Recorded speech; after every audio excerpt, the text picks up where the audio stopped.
Hi friends, welcome to Biology Simplified Tamil. Now unga Snilavan very important update. உங்களுக்கான resignation date round 1 round 2 கான resignation data update பண்ணி MCC urgent notification ஒன்னு release பண்ணிருக்காங்க.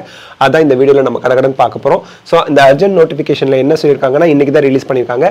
இன்னைக்கு சாயந்திரம் 4 மணில இருந்து அக்டோபர் 10 சாயந்திரம் 4 அக்டோபர் 4 சாயந்திரம் 4 மணில இருந்து அக்டோபர் 6 சாயந்திரம் 6 மணி வரைக்கும் நீங்க ரவுண்ட் 1 ரவுண்ட் 2 சீட்டை ரிசைன் பண்ணிக்கலாம். All India quota seats AIIMS JIPMER all India quota 15% seats in government medical colleges deemed யூனிவர்சிட்டில ஜாயின் பண்ணியிருந்தீங்கன்னா ரவுண்ட் 1ல ஜாயின் பண்ணியிருந்தாலும் சரி ரவுண்ட் 2ல ஜாயின் பண்ணியிருந்தாலும் சரி அக்டோபர் 4 சாயந்திரம் 4 மணில இருந்து அக்டோபர் 6 சாயந்திரம் 6 மணிக்குள்ள நீங்க ரிசைன் பண்ணிக்கலாம்.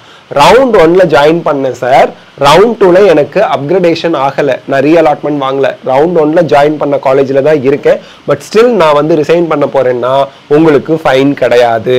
சரி, ரவுண்ட் 2ல ஃப்ரெஷ்ஷா அலாட் ஆகி நான் ஜாயின் பண்ணியிருந்தேன், ஆனா இப்போ எனக்கு ரிசைன் பண்ணணும் அப்படின்னு சொன்னீங்கன்னா உங்களுக்கு செக்யூரிட்டி டெபாசிட் ஃபைனா போயிடும். 5000மோ 10,000மோ 2 லட்சமோ வாட் எவர் நீங்க பே பண்ணீங்க அது ஃபைனா போயிடும். ரவுண்ட் 1ல சீட்டு கிடைச்சது, ரவுண்ட் 2ல அப்கிரேட் ஆகி ரீஅலாட்மெண்ட் வாங்கி இன்னொரு காலேஜ்ல வந்து ஜாயின் பண்ணிருக்கேங்கிறவங்களுக்கும் ஃபைன் உண்டு. ஸோ ஃபைன் யாருக்கு கிடையாது? ரவுண்ட் 1ல சீட் அலாட் ஆகி ஜாயின் பண்ணேன், ரவுண்ட் 2க்கு அப்கிரேட் பண்ணல, பட் ஸ்டில் அக்டோபர் 4ஆம் தேதியில இருந்து அக்டோபர் 6க்குள்ள நான் ரிசைன் பண்ணிக்கிறேங்கிறவங்களுக்கு ஃபைன் கிடையாது. ரவுண்ட் 1ல சீட் அலாட் ஆகி ரவுண்ட் 2ல ரீஅலாட்மெண்ட் வாங்கி போய் இன்னொரு காலேஜ்ல ஜாயின் பண்ணிருக்கவங்களுக்கு ஃபைனு. ரவுண்ட் 2ல தான் எனக்கு ஃப்ரெஷ்ஷா அலாட் ஆனிச்சு, ரவுண்ட் 1ல சீட் அலாட் ஆகல, ரவுண்ட் 1ல ஃப்ரெஷ்ஷா அலாட் ஆகி ஜாயின் பண்ணிருக்கேன், ஃபைனு. ரிசைன் பண்ணா செக்யூரிட்டி டெபாசிட் மட்டும் ஃபைனு, ஆனா ரிசைன் பண்ணிக்கலாம்.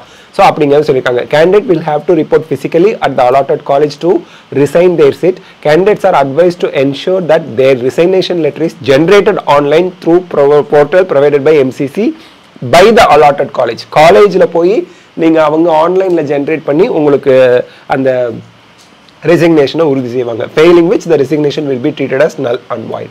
ஸோ நேரில் போய் காலேஜில் ஆன்லைனில் அந்த ரெசிக்னேஷன் லெட்டரை ஜென்ரேட் பண்ணி உங்களுக்கு ரெசிக்னேஷனை உறுதி செய்வாங்க. So this is the latest update from MCC. And எம்சிசியில் இன்னொரு இம்பார்ட்டன்ட் அப்டேட் வந்து பார்த்தீங்கன்னா கவர்மெண்ட் மெடிக்கல் காலேஜஸில் 150 எம்பிபிஎஸ் சீட்ஸ் வந்து இன்க்ரீஸ் பண்ணப்பட்டிருக்கு தேர்ட் ரவுண்டுக்கு. ஸோ இது ஒரு இம்பார்ட்டன்ட் அப்டேட்டாக பார்க்குறோம். தமிழ்நாடு மெடிக்கல் செலெக்ஷனுக்கு இன்னும் அவங்க ரெசிக்னேஷன் டேட் சொல்லலை. ரெசிக்னேஷன் டேட் தமிழ்நாடு மெடிக்கல் செலெக்ஷனுக்கு இன்னும் சொல்லலை அப்படிங்கிறது தான் உண்மை. அக்டோபர் 5 வரைக்கும் நம்ம ஜாயின் பண்ணலாம்னு சொல்லியிருக்காங்க. அதுக்கப்புறம் தான் அவங்க வந்து ரெசிக்னேஷன் டேட் எப்போ அப்படிங்கிறது சொல்லுவாங்க. தமிழ்நாடை பொறுத்த வரைக்கும் செகண்ட் ரவுண்டு கழிச்சு நீங்கள் ரிசைன் பண்ணாலும் வித்தவுட் ஃபோர்ஃபீச்சர் ஃபைன் இல்லாமல் ரிசைன் பண்ணிக்கலாம், தமிழ்நாட்டுக்கு மட்டும். ஓகே, இந்த வீடியோ உங்களுக்கு ஹெல்ப்ஃபுல்லாக இருந்தால் லைக் ஷேர் கமெண்ட் பண்ணுங்க. பயாலஜி சிம்பிளிஃபைட் தமிழ் சேனலுக்கு சப்ஸ்கிரைப் பண்ணுங்க. Because your support is our strength. Thank you.